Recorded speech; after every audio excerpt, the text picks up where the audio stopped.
Good science, by definition, allows for more than one opinion. Otherwise, you merely have the will of one man, which is the basis of cult.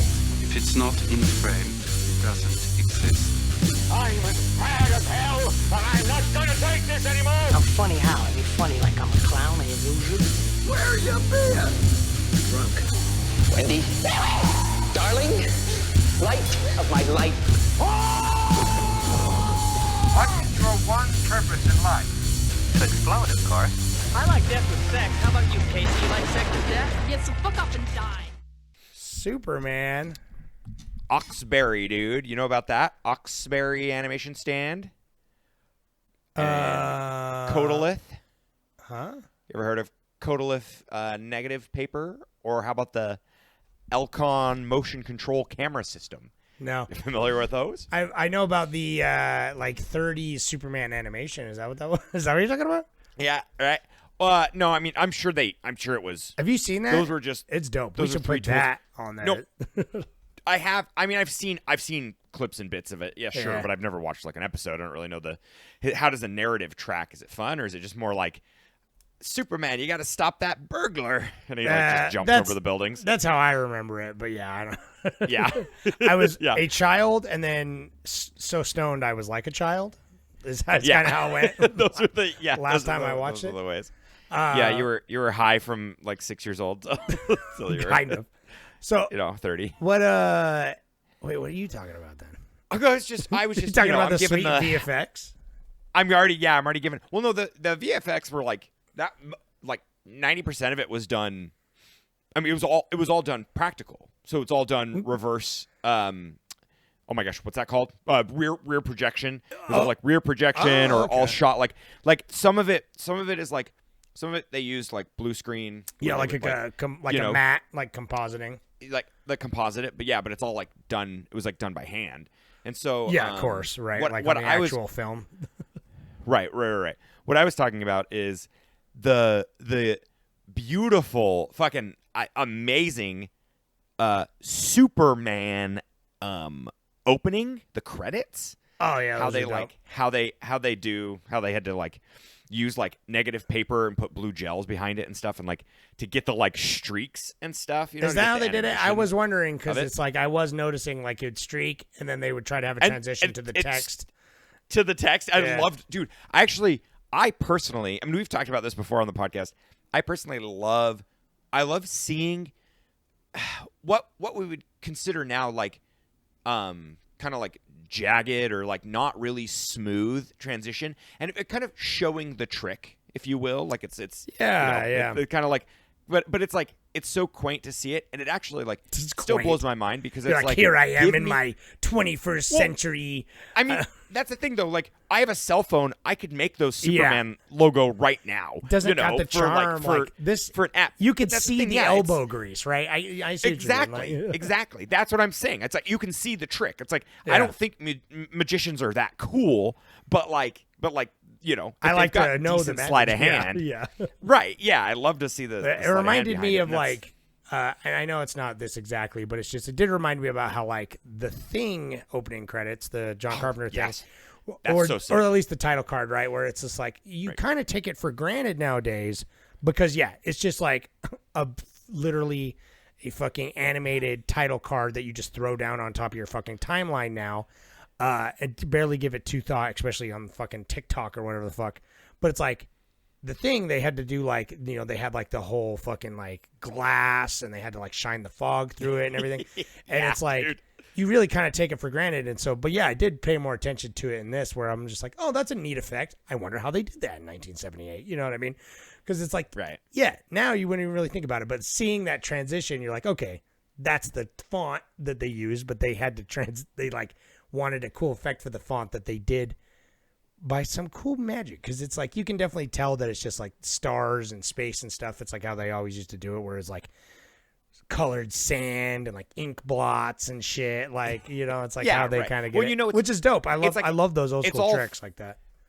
Right, and it's all like it's layers basically, and so Yeah, back yeah, in the day to do the layers, they physically had to like build something, film it, and then put that film layer over another one when they exposed it, and so it's Yeah. like or, when they processed it. That's the and so it's just it is it's wild and it's amazing. And like this movie has so many of those little tricks that like you can just like you can see how they did it, but it's fun and it's like it's so imaginative and it doesn't like I don't know, it doesn't seem it's campy. Yes, this film is, but like watching those effects, I'm actually like, shit, these are really cool. Like Dude, some of the flying effects are kind of are cheesy, but like they're so dope. much of the practical effects are so cool. The effects and the production design, especially early on, are great. And like obviously the cinematography of just like that just good 70s film that doesn't exist anymore. It just looks so good. Yeah. God, it's so like glowy, dude. All three of those combined together really make for a really good look for this movie. So anyway, this is the Cult of Cinema Knowledge podcast. That's Superman over there. I'm Superboy right here. Dude, I want to be the Iron Giant, man. That's all I can think about the whole time we're watching this, dude. So good. God, dude, when are we gonna watch that movie? We'll find our next month, right? And we can't go straight to animation because I was about to do animation. It's going to be anime specifically, but I almost did it. Yeah. But then I was like, we did Ghost in a Shell, right? And it was literally, I looked it up on Reddit. We never did a podcast for it. No. We never did a podcast for it, but we did do a Reddit post for it when we started the old Cult of Cinema Knowledge 7 years ago. Yeah, exactly. I was going to say, the first 2 years, we didn't even do the pod or anything. Yeah, it was just on there. So, anyway. But, we watched, as I'm sure you've deduced by now, we watched this week. This month of March has been comic book movies specifically. And I'm glad this one. And it's like, of course, it won. I like what I put it up against. Maybe it wasn't fair, but it's just like, I wanted to watch like an older take. It's like, I feel like I've seen all the same takes on. Like, we all know what superhero movies are like, have been for the last 10 years. We all kind of know. Maybe they're a little grimy, maybe they're a little naughty, but usually they're just like super quirky and, just like PG-13 and cool, but also like, isn't that silly, But I wanted to go back because it's like, I know this movie was a hit, or at least it was a big deal. You know what I mean? Oh, dude, it's a fucking hit.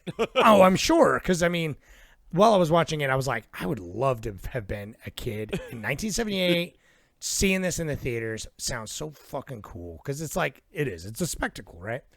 Yeah. Anyway, so definitely we talking about that.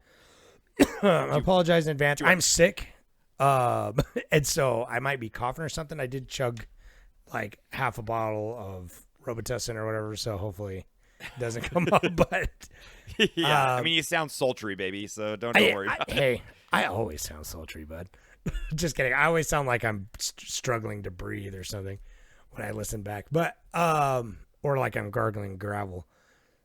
So, for those of you that have not seen this, or because it's a 50-year-old movie at this point, but like we all know that Superman. So I'm gonna give you a quick synopsis. You ready? You holding on, Jordan?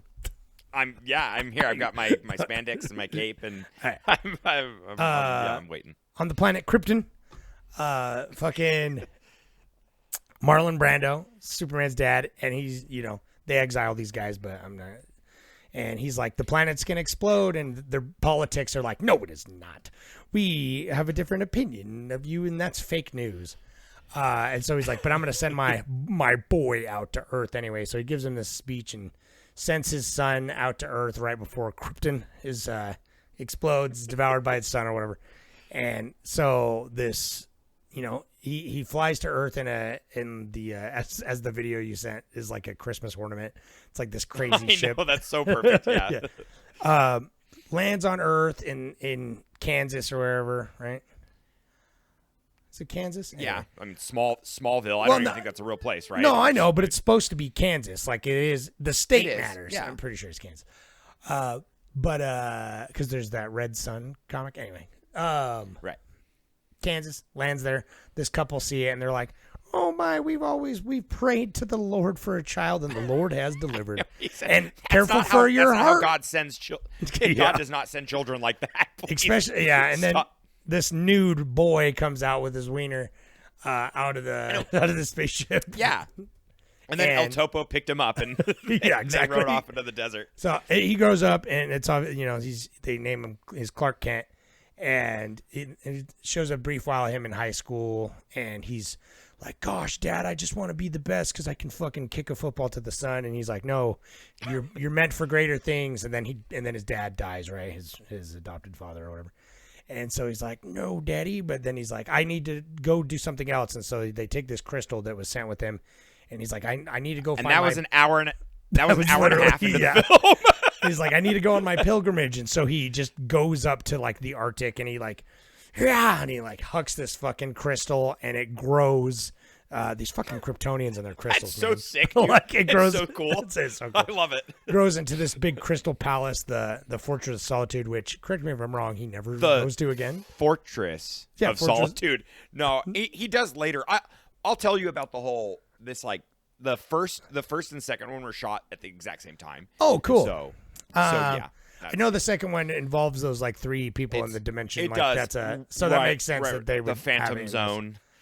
Yeah. Anyway, so he goes to the fortress, and he like learns all the shit about humanity and about Krypton and about his powers and stuff, and then he from his learning head daddy. Yeah, and then I know. Marlon so Brando cool. comes up and is a floating head, and it's like, yes, son. And then why am I forgetting the actor's name who plays Superman? The main guy. Oh, Christopher Reeves. Reeves. Yeah. And then he grows up and he's Christopher Reeves, right? And then he's working as Clark Kent. His alter ego is like more of a shy, bumbling nerd with glasses. He gets a job working at the Daily Planet, where he meets Lois Lane, who is also, she's a reporter there. What's up with superheroes and being like reporters and stuff? Anyway, gets a job there doing his stuff. He like got the hots for her, but he's just being a bumbler. He saves her from a mugging, but like is all on the sneak low. And then eventually she's going to get in this plane or helicopter to fly away. And it's like turns into a crisis. And he's like, oh no, now I have to be Superman. And so he like saves her. And that's when he finally unveils himself, which is like an hour 45 into the version we watched anyway. And so he saves her as Superman. He's got the thing, and everyone in the city is like, my God, it's Superman. And he saves it. I mean, that's yeah. It's great. And he's riding that high of being Superman. He's like loves being just so fucking good he's just so good for America, dude. Yeah, for American values. So he just goes around and he like beats up fucking ethnic bad guys and stops like a fucking robbery and then saves a cat. And the little girl goes inside and gets hit by her mom. It's in blind. Dude, I put that in my notes as like classic child abuse. Gotta love it. Hilarious.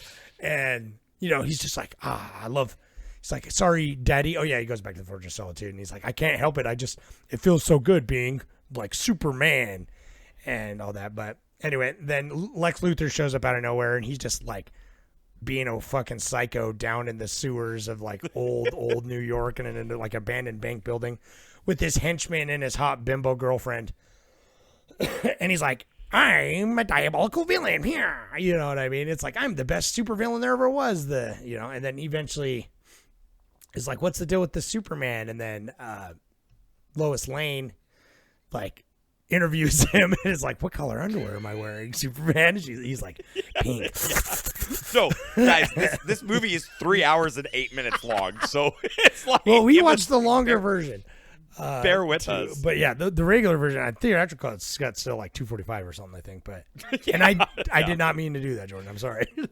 No, I'm happy to see it all. But, that explains a lot because I'm curious. Yeah. So what happens is Lex Luthor, he needs to like detonate those 2 bombs, and like that's his main plot is buying up land in California. Yeah. And then he's gonna like that's his 2 angle. missiles.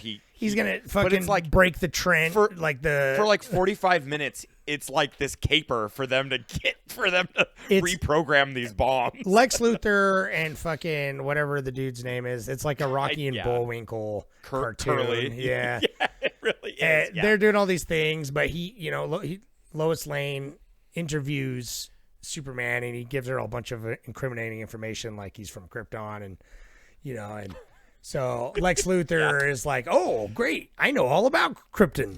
And so he has some, I what is it? It's Kryptonite. a meteor. He gets a mystic African He meteor. gets his hands on some kryptonite. Yeah. And he is like, haha, I'm the greatest mind of all, Superman. And he he puts it on him.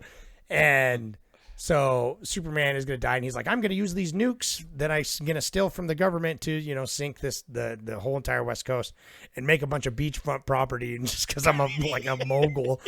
It's Yeah, like, sure. Well, he bought the fault line. I do actually love this. It's such a good scam. He bought it. He knows that if he detonates this fault line, it's going to be perfect. The perfect. He literally will make it beachfront. And I believe that he is so smart that he knows that it's going to work. It would.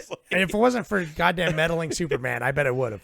They get the nukes, and he's gonna die. But then Lex Luthor's bimbo girlfriend has a change of heart when he finds out that her mom is in danger, and so she saves Superman, and he goes and he gets the missiles and all that. And meanwhile, fucking Lois Lane and the fucking photographer kid, it's Peter Parker, they are going to investigate some shit, and there's about there's no water for this tribe out there, and so they're up next to the dam. And anyway, the chaos all happens at once. The fucking dam explodes, and Superman saves the Peter Parker kid. And I've been playing Spider-Man a lot, and so he just basically that's who he is. Yeah, he really is. Totally. And then and then a bunch of water flows to this community that's not getting any water, but he's too busy saving all these nukes and acting as an actual railroad track that Lois Lane. He's acting as a tectonic plate. I know. Thank you very much. Yeah. He's Superman. He's Superman. Dude. But Lois Lane falls in the crevice. Which is terrifying. She's just hanging out, and the fall gets her, dude. It just comes and gets her. It does. It really does. Yeah. And she falls and she dies, and she gets buried alive, and Superman gets to her, but it's too late. She's dead. And so he goes, yeah! And he flies off in a rage. Actually, that was the best. That Dude, was the best so emotion from I Superman. It love was it. actually really cool. I felt it. I was like, oh fuck, dude. He's gonna We'll save talk her, about dude. it. I did. It's it's cringe, but it's also so fucking hard that I love it unapologetically. It really is. Yeah. He goes so hard, he flies around the opposite way, and he reverses the rotation of the Earth and rewinds time. That's how that works. Don't ask questions. Yeah. Don't ask questions. Yeah. So he rewinds time, and he takes away all the water from that tribe that needs it, and he fixes the dam and everything, and he saves Lois Lane, and everything's good except for that poor tribe. And I know. Well, yeah. They never got their water. But he rewinds time, and she's good. And then he goes and foils Lex Luthor and just drops him off into prison, straight to prison.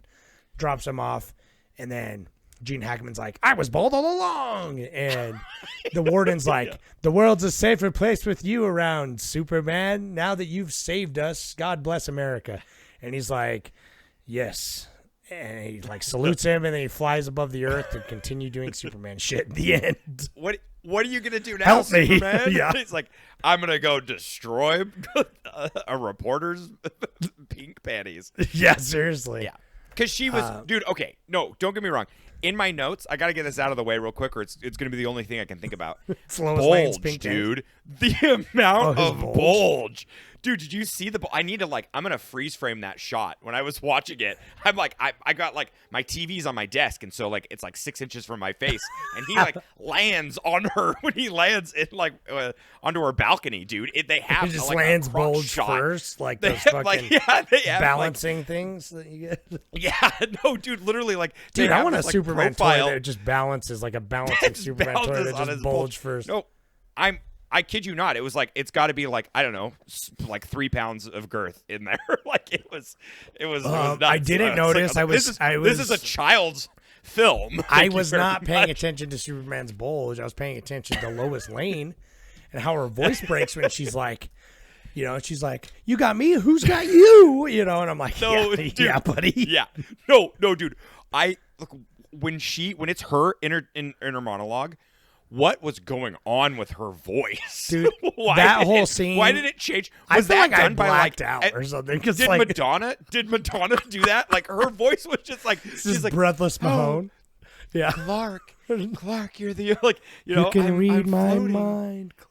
Yeah, really though. If you Well, can't she doesn't read my call him mind, Clark. that's She okay. doesn't know it's him yet. I know. She'll, yeah. But yeah, because dude, I don't know. I feel like that scene. So many scenes in this movie. All right, so let's back it up. That's why I'm like, yeah. That's why I was like, I didn't know we watched the extended cut. Yeah, So and that makes a little bit more sense. I'm curious. There were many times where it would just like being very psychedelic almost, or just really like lingering, like maybe overly so on like some of the effects or like some of the establishing shots. Like I wouldn't say it was kind of slowly paced, and I would have cut it and it would make sense to move faster, but it gave it kind of a more vibe. Like the first half, especially the first half felt like it was stretched out. It was like kind of long, but it felt kind of like earned. You spend like 35 minutes on Krypton, which I'm sure is not the case normally. Right. Which I'm almost like that only needed to be a minute. I mean, really, like it could have been like three scenes. But like the set dressing and everything was so dope. So it's like, oh, dude, and giving me that dome, dome. slowly rising up in the middle of the Earth, like, oh my god, like on their planet, dude, so with cool. like the red sun like engulfing their planet. So cool. I was like, yeah, I'm down. I'm fucking. there. This is like a yes. This is a yes album cover. Like I'm gonna lose. Right, lose exactly. My mind. Like, and that's what it felt like. It's like a lot of it was like kind of just like getting me caught up in it, and then until you get to the second half where it's just kind of like Lex Luthor's harebrained schemes more so. I know. No, that's okay. But let's start. Let's start. This is the first time you've seen this film? Yeah, yeah. Yeah. Period. Yeah, I've never seen seen the first two. I've seen the first two as a child because I remember. The funny thing is like I only remember them. I remember him in the city in the helicopter, and I remember those dudes break out of their prison. And so I've seen the first two, but I don't remember I'm sure I only remember parts from both because I remember when Zod or whatever the dude, he breaks out of the phantom prison that they get trapped in the first one. I remember them trapped in it, and they're the bad guys in the second one. And so I know I barely remember these films, you know? So it's those are kind of they're all just kind of drammed in my head. Like I barely remember Gene Hackman, but man, he's the biggest part of the camp in this, which is kind of silly because or not silly, but I remember him being more menacing and evil, but watching this now, I'm like maybe in the second one because it was him, but it was just that whole situation because it's like he literally had the full on sidekick. There's oh yeah, Mr. Luthor, like they just had it was a cartoon straight up, which was which is fine because it's this is more kid leaning, and I'm down for that, and everything. But it's just I feel like that was just a bit too much, just a bit. What emphasized it, like you're saying, basically what you're saying is he did. I mean, it was okay. Why did he only have one henchman? They couldn't afford it. This is one of the highest budgeted films ever made. Dude, they had a cool they off-screen monster. I don't even know what it was. I know, right? Those jaguar things or whatever that were in the pit. But it's they couldn't have at least two. It would have been great to have two guys, and then you could have had maybe they didn't want to do a Three Stooges act or something. But it's just him being the only henchman. I'm like, Lex, you're not getting anything done, bud. You got this guy. It's your go-to. He's he tried to steal a pretzel from a blind man and didn't get away with it. He's not evil. He's not a good henchman. No, it's terrible. So I don't know. It's fine, but it does feel of a slightly different vibe because it's everything else is kid friendly, but I wanted to say it's because real stakes. They gave it such a silly Pink Panther style. Rocky Pink Panther. Bullwinkle. Yeah. The score was too. It was too it's dated. And I think that's the biggest thing is the rest of the score when Superman's flying and there's he's going through the city and they're on Krypton. It's so it's Krypton. It's Krypton. It's Krypton. Dude, I can't. Why they? So that's okay. Earlier off mic, I was telling you how Marlon Brando, he's a fantastic actor. I can't take that away from him because he's good. There's nothing to really refute that, except he's kind of an asshole. Everyone knows this, Yeah. but it's like he's a blowhard and he's so full of himself. And it really in this movie it kind of bummed me out. But he's fine. He's in it so little that it's no big deal. He only shot like 13 scenes, I think, or something. It was like he's like one of the highest paid actors for the minimum, like the 13 minutes that he spends in the movie. Yeah. And he got paid $3.7 million in 1978. Wow. Just to be in this, just to be in that for 13 Borderline minutes, a dude. cameo, yeah. Like I know, right? Literally, yeah. It's crazy, and so, he does give such a great performance, and that's It is that's good. what's frustrating. Is Like, as much as I want to hate him, it's like his all the performance is great, performances but are good. Like that's the thing I wasn't really expecting because it's like obviously from the get go, like the look of this movie is great. It's got great cinematography, great VFX that hold up in their own way, especially for the 70s. And like, but yeah, I wasn't like the acting is pretty good because it's like, so this movie, I'd never seen it. But obviously it's very famous and it's 50 years old almost at this point. And so it's very much in like the cultural lexicon for film. Like it's fucking Superman, right?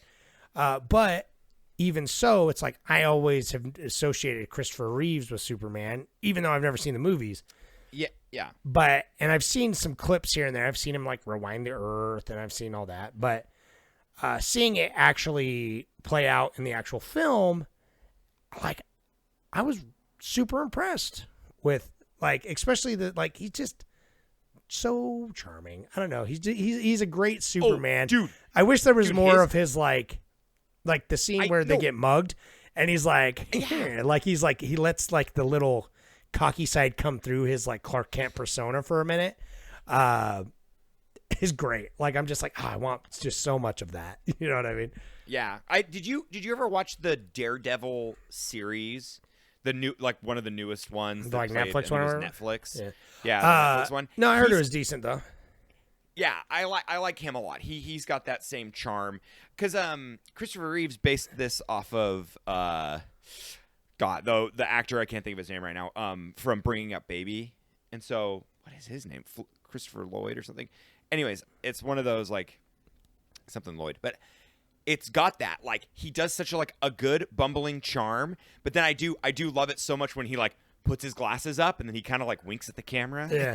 It's you're fun. like, yeah, you know, It's a yeah, good you're time. like, oh, that's cool. And then it is cool because when he is Superman, like the scene, like that's probably my favorite scene is the whole interview section of it when they're like together and when he leaves and then Clark Kent knocks on the door and he's like, and he's like hunched over, with his glasses and he's all like bad posture funnel- and then he stands up when he stands up and he's like, Lois, I have something I need to tell you. Like she's in the other room and she's like, shut up, Clark. Like, he's like, Lois, I need to, tell you something important. And then like it's acted so well and it's great. No, it's like, it's fun. That's the thing. It's like, I want to show this. Like, I think that my daughter would enjoy this for a 50-year-old movie too. Like I know my wife, she saw like a part of it and she said, this is my nightmare because she hates any movie that's like older than 20 years old. But I know. Yeah. Even then. Yeah. Yeah. But it's like, I think my kids would like actually get kind of a hoot out of this. Maybe not the 3-hour long version where it's just like, just like the long droning shots, him flying really slowly, like the things like that. I really, really like the flying of this a lot. It's so cool. I got used to it, but I hated it because I don't know why. Because it's like I've never really consumed a lot of like Superman media in my life. I'm not like a Superman diehard, but it's like we all know Superman. I guess he's just part of fucking America or whatever. But like, I'm like, he doesn't fly. He leaps a building in a single bound. He just jumps really far and really fast, and that's what flying is. But it's like, I like when he first flies, when he's just like leaving the Fortress of Solitude. He's like, yeah. He's just like, yeah. I love how his arm. He like kind of like he was gonna like bump slowly. into one of the crystals and like on the way out. It's like, no, I mean that's just dangling him what, from one wire. Dude, I said endearing. That's my main word for her. Yeah. like it's campy, but it's like it is. No, it's it so, works. It's so but endearing to watch. even I hope that in the theatrical cut, because like even the part. Sorry. The part when he at the end, which is so like the emotional climax of the movie when like Lois Lane dies, and he does the whole like and it's so fast, and he takes off, and then it cuts to him just like bumbling around in the clouds before he sees like Marlon Brando's floating head, and then he's like, then I'm gonna take off and like circle the earth, and I'm certain, actually I'm not certain, but I'm pretty sure that in the theatrical cut, he just takes off, and then it cuts to him just going around the earth. He doesn't stop to be like, Father. Oh, because I mean, see his dad in the clouds. I feel like if I was a studio executive, I'd be like, cut that. It takes away all the momentum of that scene, which it totally does. But it just really cuts to does, him just like slowly floating up into the clouds. I just kept thinking like Mufasa the entire time. Like it is. every Oh, time dude, they it is. showed I didn't him. even think about that. That's perfect. Like that's like every time his like dad's head came up, I was just like, all right. I was like, I see More. where like, yeah. Give me more of that. You know. I don't know. Caught it. Yeah. I think my most reference, like where I came at from this, is that South Park episode. This is where I kept thinking of for some reason. Is like, because I was trying to think like, where do I know the Superman the most? Because I'm not like, I watched Man of Steel or whatever, and I've seen some of the cartoons, but I've never been like, not unlike Batman, where I was never a huge fan. I at least watched the animated series. I watched like the old Tim Burton movies. As a kid growing up, it's like I never really watched anything Superman as a kid, and yet it still feels very familiar to me. But so I was trying. It almost really is the companion. Like it is Batman versus Superman. Like, it is, right? The two, and that's because I watched a lot of Justice League growing up too, and that's where. That makes they sense. Work together. That's where I got a lot of my Superman needs Justice League, because honestly, Superman on his own he's just too perfect that it doesn't make for like that interesting of a character, except for when he's trying to juggle the duality of being like in his alter ego with Clark Kent. That it's just like he needs these other characters to kind of add a dimensionality to his world a little bit. It's a little too lawful good. You know what I mean? Right. Well, if you want something that kind of flips Superman on its head, I don't need watch Superman Invincible. Okay. Okay. I was like, I don't need Superman to wear Lex Luthor's face or something. I know that's what you want. No. Yeah, clearly that would be. Well, no, and that's the thing that's great is because, like in Batman, Joker, like tests Batman with like putting people in true peril, and Batman being like, okay, I have to save them, and that's what Lex Luthor does. Is he'll always like he threatens people, and kind of Superman kind of has this weird like moral where he's like, I've got to all humans are equal and I need to save them all, and so that's like his biggest like complex. And so whenever Lex Luthor does anything, it's always like more of a global or a larger scale, God, he's always into a land thing, because it's like I barely remember Man of Steel or whatever. I barely remember that one, but like I do remember like Jesse Eisenberg is Lex Luthor in there, right? And he's also building a bunch of land. Like he's like figured out a way to like make all that land off the shore. He's like making islands or whatever. Oh shit! Oh, that's crazy. I wonder, that's got to be like an homage, because that's what I loved. I loved in this Superman version. He's a when fucking he runs to the phone real estate. When he runs to the tycoon, phone booth.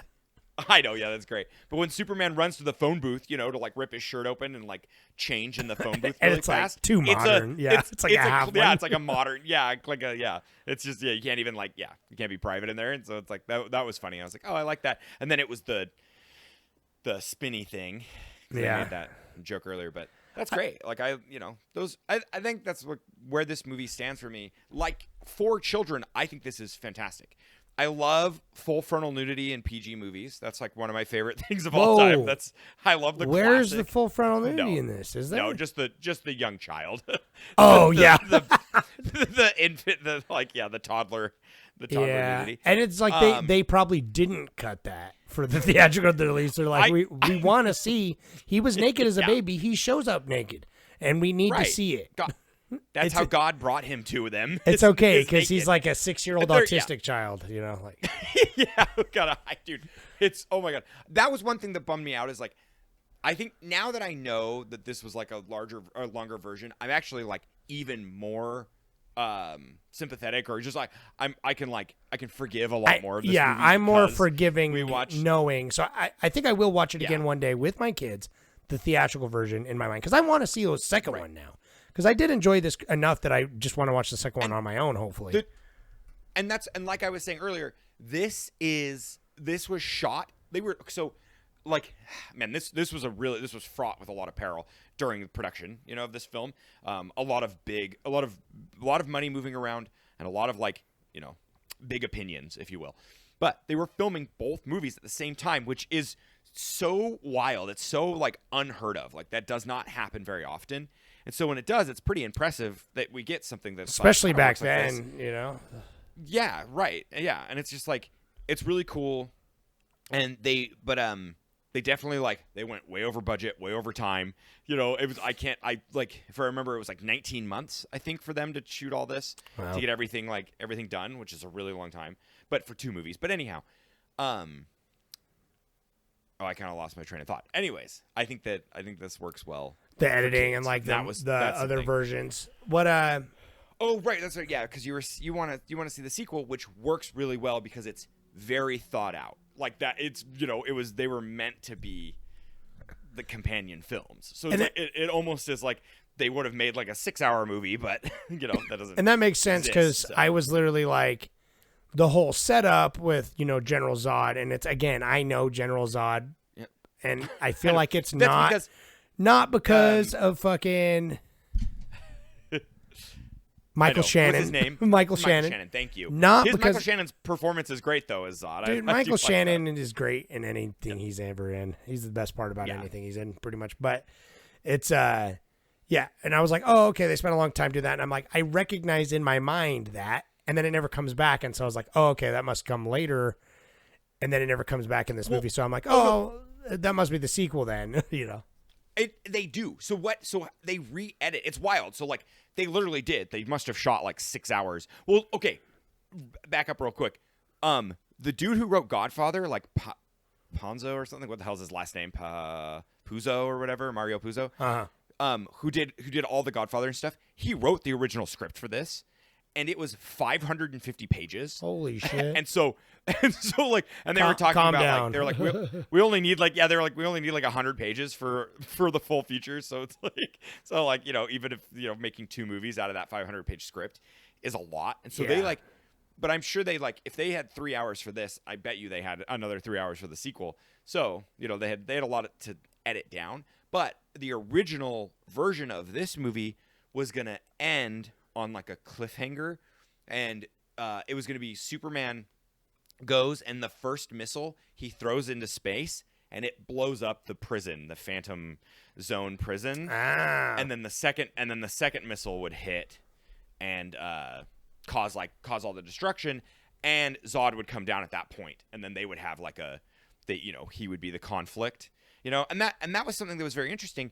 There's very little conflict in this for all it's things that are happening are people he's reactionary, more so than fighting people who have a bigger plan. And so it's kind of interesting to see that the Honest Trailer talks about that a little bit, where they're like no one fights in this, and it's crazy. There really isn't a fight. I didn't realize that, because it's just and I think that's why I was saying I feel like Superman needs the Justice League, because it's on his own he's just too good and too unstoppable that it's just really hard for him to have a conflict where the stakes are high. Because it's even in this, they did a pretty good job, because even though fucking Lex Luthor and company come off like bumbling idiots, it's him racing back and forth to stop 2 nukes. That is high stakes, and is something that's hard for Superman, to the point where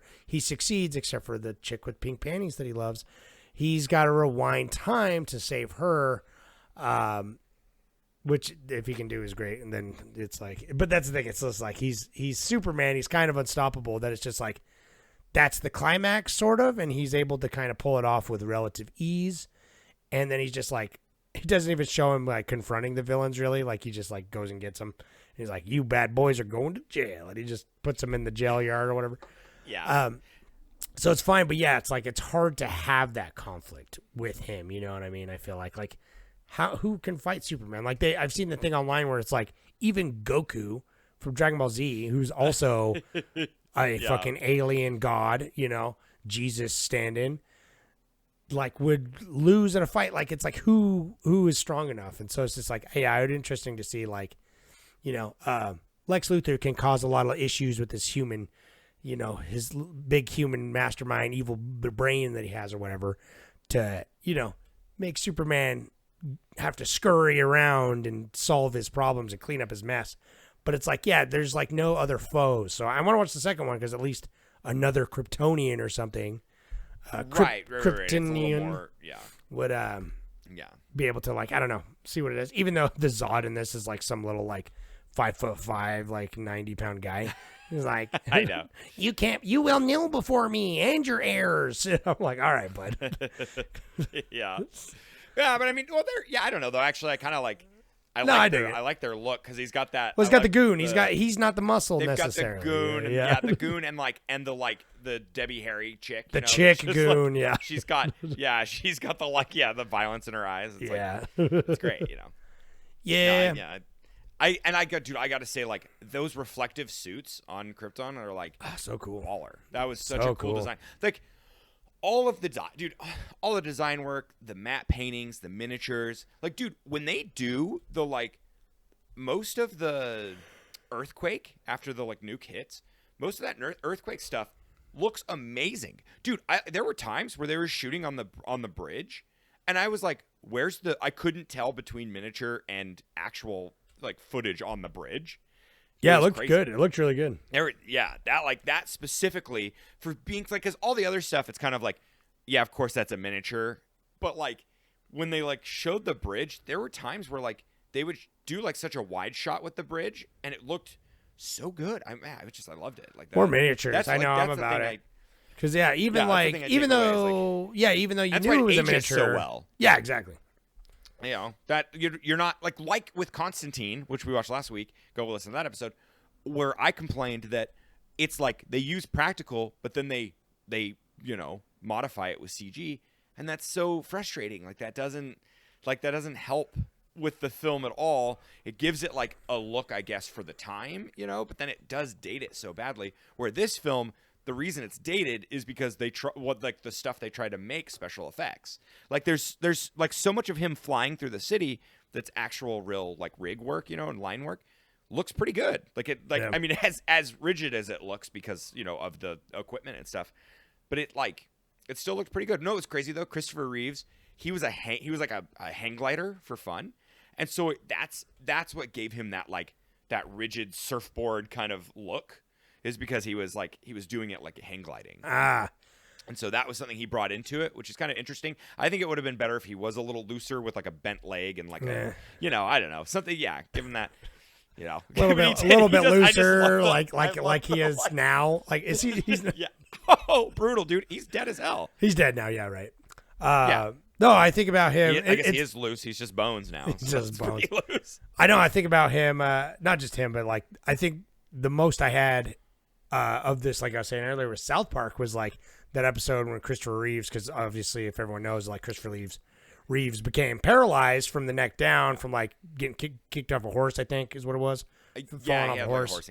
Which is crazy that like I was gonna say the hang gliding didn't get him, but the horse fucking did, I guess. Because he is. Well, Superman. I think he was like.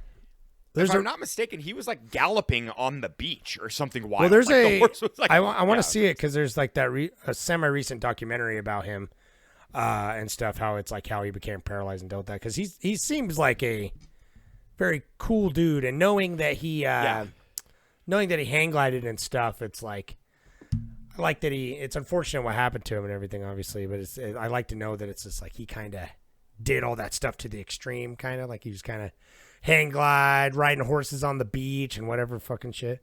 Yeah, but, he's a good fit to play the. No, he's perfect, and he does it great, and he's got the vibe good. So it's unfortunate, but It's like, yeah, just that episode where he's just eating the fucking. Never mind.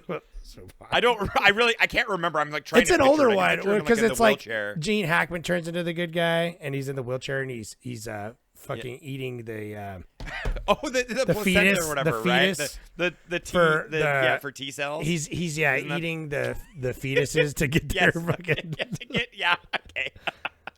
Oh, South. It's pretty good. He gets it back though. But I'm like, that's my thing. Anyway, give me. I'm trying to find a Reddit or something.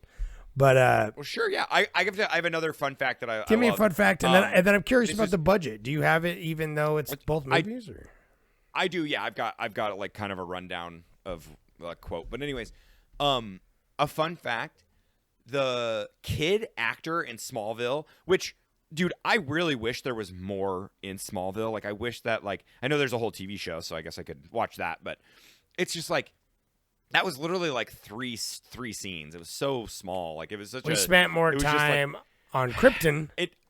Yeah, than we did literally, at Smallville, which than his like formative years of growing with his dad, because his Earth dad instilled a lot of the like values, right? That like values into him. I mean, the good American farmer values, into him. And so it's just like his mom, like having that like structure of his formative years. It literally like cuts from him being like, 16 to like, 35 or whatever, like 12 years later or something crazy. But anyways. The actor that plays his 16-year-old self, every single line is dubbed by Christopher Reeves. The kid didn't. It's not his actual speaking voice. I knew there was something off there though, and I couldn't tell what it was. Because it wasn't like the audio specifically that was clicking for me, but it was something about those scenes that felt weird. And I definitely could tell ADR when it would like be him talking when it was like his back against the camera or whatever. But that's interesting. That's funny. That helps the transition because it is always weird when it's like you have a different person cast who's like, playing a 17-year-old, but it's probably like 25. Then later in the movie, you got to switch to someone who's a little bit older. It's like a completely different person. And it's like nowadays they usually just like young them down even more somehow, you know what I mean? So it's not as jarring, but that's an interesting way to do it where it's just like it's still got his cadence of voice because I felt like it worked. It wasn't like super jarring other than him just floating out of the fortress of Soul. I know him floating. I know. This is me becoming a big super boy. No, do you know what? I want to like comment on, they never brought this up again, but like they established that Lois Lane saw him as a high schooler running when she was like 8 or something, and I was like, that's weird. That girl's telling him about her panties later.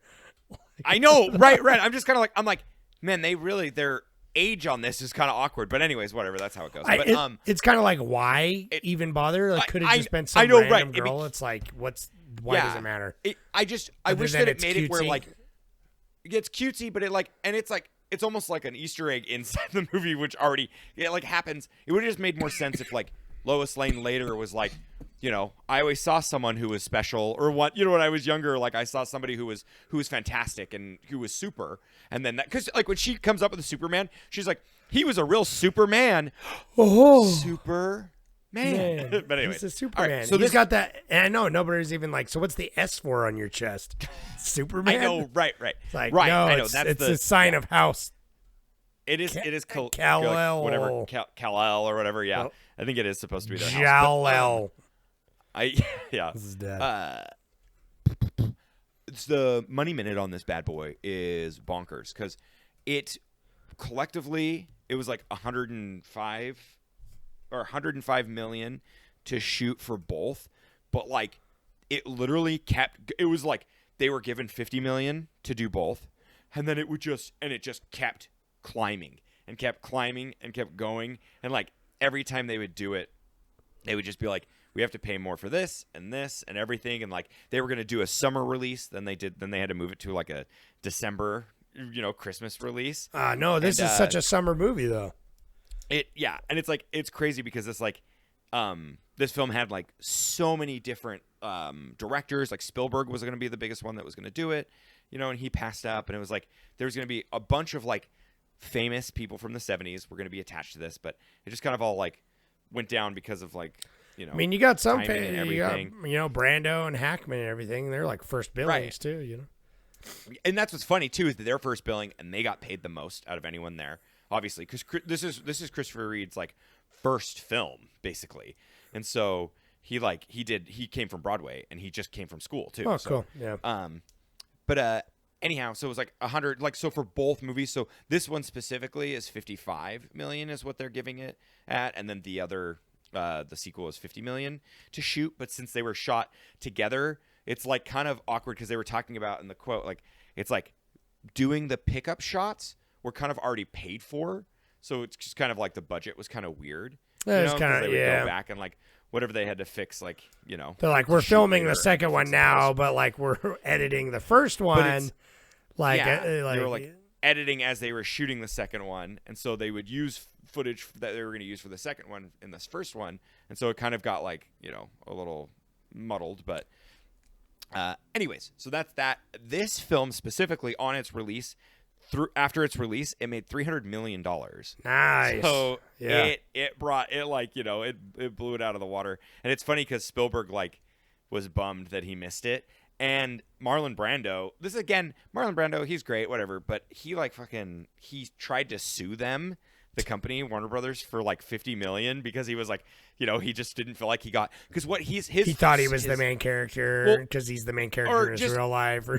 I know, right. Well, and he got the 3.7 million plus like a percentage of the gross, and he didn't feel like it was enough because of how much they made, and so that's pretty bonkers. And then Superman 2, it grossed 261 million.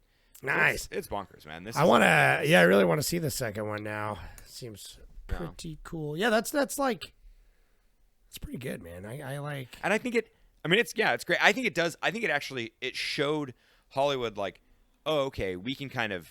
I'm surprised with, more superhero movies didn't come out because it's like, obviously, I think it took them a minute to get like the actual Marvelification of it, like to really make that, like, streamline it and make it like a fucking automobile or something. You know, right. like how they Well, just- because we went the like a assembly whole. line. There was like obviously been superhero movies off and on throughout the years, but it's just like the next big one wasn't even until like over a decade later, probably, right? Like Batman. I mean, yeah, Batman in 89, that's yeah, that was like the. That's like the yeah, next probably big one I could think of. And even then, it's just like the 90s were kind of like, oh, this is cute. And then it wasn't even until like, you know, X-Men and Sam Raimi's Spider-Man that they're like, oh, okay. Like, right. superheroes are where it's at. It's just weird it took so long, especially if this was so successful as it so was. Because it's like, I know, like, it's nostalgic for a lot of people. And it's like, even though I didn't ever see this until now, I can just imagine not only be seeing it as a kid in the 70s in theaters and having my tiny little mind blown, but just like being a kid when I was a kid in the 90s and just like watching this on old VHS. Like, I feel nostalgic for it anyway. Yeah, dude, totally. It's It does just that, yeah. it's just one of those kind of movies. You know what I mean? It's cool. It's good. It's good. It's You gotta write it. just fine. I want to watch the second one because it's like, yeah, it's fun. Yeah, I got a Mixture Pick says this was legitimately my favorite movie as a kid, even though it had a somewhat dated quality to it, even in the 90s. Performances by Reeve, Hackman, Kidder, and Beatty were also distinctively great. Brando's Jor-El monologue about the people of Earth and their capacity for good still gives me chills when I hear it. There's some pretty silly movie mechanics to look past, especially in the climatic scenes where Soups has to fly around averting multiple disasters at once. But I thought Donner did a great job making the threats real and grounded in a way that is difficult to do when making a movie about a practically all-powerful hero like Superman. Yeah, for sure. Right, like I was saying, it's like the two nukes. That's pretty high stakes. That's why it doesn't. Yeah, anyway. and it's a great like, yeah, like, you know, diversion. He can't. Yeah. Like, it just because he's all powerful, it's like he's still one person. And, yeah. It's Yeah. He goes on to say, high points for me are the practical effects and Reeves' superb charisma. Lows are the musical interlude and the disregard for certain laws of physics. Still an all-time great on the nostalgia alone. Yeah, thanks for that. I know we didn't really mention the score because some of the the interludes are it. That's what it is. Like the little him walking through the subways. The Patsy guy, the goon dude. It's bad. Like it is bad. Like it's. Well, it feels it feels like kind of B team. Like it feels like just shot. It goes on too long. Probably was, dude. Probably was. This was shot. This had over 1,000 people shooting it because it was between two movies, and they were shooting on I can't even remember. What was it? Like 6 or 7 different, countries. It was so it really could have just been someone shooting it, edited it together, and they're just like, yeah, it's good. Thanks. Yeah, thanks for that comment. And then we got Clones of People 2 says, I've seen this a few times, but my first time in at least 15 years. I grew up with this movie, and watching it again unlocked a memory that I had a book about how the special effects were done when I was young. Oh, shit, really? Should find that book. That sounds awesome. I thoroughly enjoyed watching this again, and it's very high on the nostalgia scale. Christopher Reeves is so perfectly cast that this is almost 50 years later. He's still the iconic version of Superman. The cinematography is really good, and it feels like a high-quality 70s film. The cinematographer is Geoffrey Unsworth, who also did 2001: A Space Odyssey. And the writer was Mario Puzo, who also wrote Godfather, as you mentioned. 2001: A Space Odyssey, I could totally see that. That's awesome. Definitely. Yeah. We need to watch that for the pod. The lighting in this is beautiful. One day we'll watch it for the pod. Anyway, he goes on to say, I think this film has a perfect tone, a nice mix of serious and a little campy with an iconic John Williams score. The ending is a bit stitched together, and I really don't like Superman just turning back time, but it's fine. Overall, nostalgic 5.5. Sorry, the fucking cough medicine's starting to melt my brain. Nostalgic 7.5 out of 10, and one I will watch again. If you like this, check out the rest of the quadrilogy. Superman 2 is much the same, but better. Has a great trio of villains. Superman 3 is awful. Richard Pryor is a bumbling villain, and it's boring and flat and not very memorable. Superman 4 is so bad, but it's so bad it's almost watchable. Superman gets caught up in a nuclear paranoia and aims to rid the world of nukes, but Lex Luthor has other ideas, and he has Nuclear Man. That actually sounds like kind of fun. A little bit more cough syrup. I'll be watching Superman 4, man. That sounds I know, dude. I just can't believe Richard Pryor isn't bringing it, man. I know, as a villain too in a Superman movie. I did not know that.